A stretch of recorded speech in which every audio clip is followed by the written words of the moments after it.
আসসালামু আলাইকুম। আজকে আমাদের কাছে এই পিসিটা এসেছে একটি মাদ্রাসা থেকে। এর প্রবলেম হচ্ছে এর ডিসপ্লেটা ফ্লিকারিং করে। মানে অন হয়, অফ হয়, আবার অন হয়, আবার আসেই না, এরকম আর কি। এই প্রবলেমটা একটু অন্যরকম, কারণ একদম ডিসপ্লে না আসাটা একরকম, কিন্তু এসে চলে যাওয়াটা একটু সিরিয়াস প্রবলেম। তো শুরুতেই আমরা বেসিক কিছু চিকিৎসা দেই, যেমন ধুলামলা পরিষ্কার করা, র্যাম পরিষ্কার করা, কেবল বদলিয়ে দেখা ইত্যাদি ইত্যাদি। কিন্তু এতে তেমন একটা কাজ না হলে আমরা পিসির ভিতরে যাই। এবার পিসি অন করে কিবোর্ডে লক্ষ্য করে দেখি মাদারবোর্ড থেকে ডিসপ্লে আউট হচ্ছে, কিন্তু কোনো কারণে ডিসপ্লে সিগন্যালটা ডিসপ্লেতে আসছে না। এবার আমার সন্দেহটা বিজিএ পোর্টের দিকে গেল। এইচডিএমআই পোর্ট দিয়ে ডিসপ্লে কানেক্ট করার পরেই আমার সন্দেহটা বাস্তবে পরিণত হলো। তবে ভালো বিষয় হচ্ছে বিজিএ আউটপুট না আসলেও এইচডিএমআই পোর্টটি ঠিক আছে।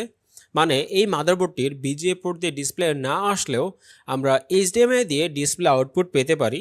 তাই আমরা মাদারবোর্ডটা ঘাটাঘাটি না করে কাস্টমারকে এইচডিএমআই কেবল দিয়ে পিসি থেকে মনিটরের কানেকশনের বিষয়টা বুঝিয়ে বললাম। এইভাবে আমরা এই প্রবলেমটাকে সলভ করতে পারলাম, আলহামদুলিল্লাহ।